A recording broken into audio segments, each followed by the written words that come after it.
Hola, sean bienvenidos a un nuevo video. El día de hoy vamos a estudiar las lógicas de orden superiores. El contenido de este video va a ser una pequeña introducción que veremos la historia de la lógica. Veremos la lógica de orden 0, de orden 1, 2, 3 hasta orden superior.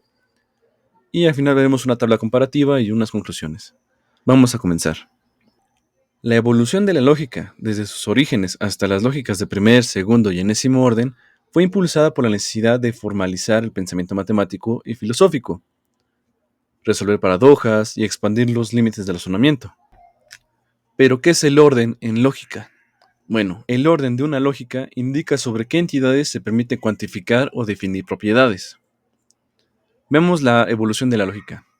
Primeramente, tenemos que hablar de Aristóteles, porque Aristóteles es considerado el padre de la lógica formal, ya que desarrolló la lógica silogística, que estudia argumentos basados en premisas y conclusiones en términos generales. Su obra principal, el Organón, sentó las bases del razonamiento deductivo. Aristóteles introdujo una lógica basada en proposiciones simples, que analizaba la verdad o falsedad de enunciados completos, pero sin descomponer su estructura interna. Era útil para razonamientos como todo hombre es mortal, Sócrates es hombre, Sócrates es mortal, pero limitada al manejo de conectores lógicos como y, o la negación. Más tarde, Gottlob Frege, en su obra Begriffsschrift. desarrolló la lógica de predicados, permitiendo analizar la estructura interna de las proposiciones mediante cuantificadores como para todo o existe, y pues también proposiciones o predicados, ¿no? Esto permitió expresar relaciones como para todo X, si X es hombre, entonces X es mortal. Hay más expresividad, si lo notan. Después, Frege y Dedekind exploraron la cuantificación sobre predicados para cuantificar no solo sobre individuos, variables, sino también sobre propiedades o conjuntos. Por ejemplo, existe una propiedad P tal que se cumple tal cosa, ¿no? Esto implicó que había más objetos donde podrían cuantificarse. Entonces se extendió la lógica a segundo orden. Autores como Peano y Russell exploraron esto, pero se enfrentaron a limitaciones como los teoremas de incompletitud de Gödel, que mostraban que estas lógicas no podían ser a la vez completas y consistentes. Lógicas de tercer orden o superior generalizan el enfoque, permitiendo cuantificar sobre predicados de predicados o propiedades de propiedades o conjuntos de conjuntos, usadas en fundamentos de matemáticas avanzadas y ciencias de la computación, aunque su complejidad las hace menos utilizadas en aplicaciones cotidianas. Bueno, ahora veamos lo que es la lógica proposicional o de orden cero. Esta tuvo su origen en el siglo IV a.C. hasta el siglo XIX. Esta lógica es de orden cero porque solo trata con proposiciones simples y no cuantifica sobre variables ni predicados. Los estoicos, en el siglo III a.C., ampliaron la lógica con el estudio de proposiciones condicionales, como si ocurre A, entonces ocurre B, introduciendo una lógica más cercana a la moderna lógica proposicional. El estoicismo es una escuela filosófica fundada en la antigua Grecia por Zenón el Sitio, hacia el 300 a.C., que se centra en el desarrollo de la virtud, la autodisciplina y el control emocional como medios para alcanzar la tranquilidad mental y la felicidad. Sé que esto es un canal de matemáticas, pero ya que estoy mencionando los estoicos, pues hay que entender su filosofía, ¿no? El estoicismo considera la lógica como una de sus tres ramas fundamentales y desempeña un papel crucial en su sistema filosófico. Sin embargo, su enfoque difiere del de otras escuelas como la aristotélica. Los estoicos dividían la filosofía en tres partes: la lógica, que consideraban que era la herramienta para discernir la verdad; la parte física, que es la comprensión de la naturaleza; y la ética, que es la aplicación práctica para vivir virtuosamente. Para ellos, la lógica era esencial para evitar errores de juicio que llevaban a emociones destructivas. Desarrollaron una teoría de silogismos distintos a la de Aristóteles. Recordemos rápidamente que un silogismo es un tipo de razonamiento lógico que consiste en dos proposiciones llamadas premisas, que llevan a una conclusión. Un ejemplo de silogismo estoico podría ser: si algo no depende de ti, es indiferente para tu tranquilidad. La opinión de los demás no depende de ti. Por lo tanto, la conclusión que podremos sacar a partir de esas dos premisas podrían ser: por lo tanto, la opinión de los demás es indiferente para tu tranquilidad. O veamos otro ejemplo. La premisa 1 es: si un obstáculo fortalece tu carácter, entonces es beneficioso. Este obstáculo en particular fortalece tu carácter, por lo tanto, este obstáculo es beneficioso para ti. Entonces, esa es la lógica del estoico. ¿De acuerdo? Bueno, sigamos. La lógica proposicional no podía analizar la estructura interna de las proposiciones como las relaciones entre objetos. Por eso llegó la lógica de predicados en el siglo XIX hasta el siglo XX.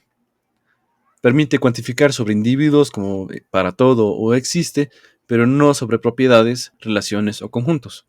Podía expresar afirmaciones como: para todo número X existe un número Y mayor que X, representado como esto. Para todo X existe un Y, tal que Y es mayor que X. Surgió para superar las limitaciones de la lógica aristotélica, formalizar la aritmética, fundamentar las matemáticas en la lógica, lo que se conoce como logicismo, que ya lo abordamos más o menos en el video de la paradoja de Russell, si quieren vayan a verlo. Y bueno, también sirvió para abordar problemas matemáticos más complejos, como la teoría de conjuntos y la fundamentación de los números. Bertrand Russell y Alfred North Whitehead, en Principia Matemática, desarrollaron un sistema axiomático basado en la lógica de primer orden para derivar las matemáticas. David Hilbert promovió la lógica de primer orden como el estándar para fundamentar las matemáticas, que se le conoce como programa de Hilbert o formalismo. Y también tendremos los problemas de incompletitud, de Gödel. Mostró que la lógica de primer orden es incompleta para sistemas como la aritmética de Peano, ya que hay verdades indemostrables en ese tipo de aritmética. Bueno, después llegó la lógica de orden 2. Surgió en el siglo XX y sigue hasta la actualidad. Surgió para formalizar conceptos matemáticos que requieren hablar de todas las propiedades de un objeto, como en la teoría de modelos y la fundamentación de las matemáticas. Permite cuantificar no solo sobre individuos, sino también sobre conjuntos o propiedades. Por ejemplo, para toda propiedad P se cumple tal condición. O como el axioma de inducción en aritmética. Es más expresiva que la de primer orden, pero pierde propiedades metalógicas, según el teorema de Gödel. La lógica de segundo orden no se puede cuantificar sobre conjuntos de conjuntos, como en la topología. Para eso llegó la lógica de orden 3, que también surgió en el siglo XX y sigue hasta la actualidad. Se usa comúnmente en los fundamentos de matemáticas avanzadas como análisis matemático o topología. Permite cuantificar sobre propiedades de propiedades o conjuntos de conjuntos.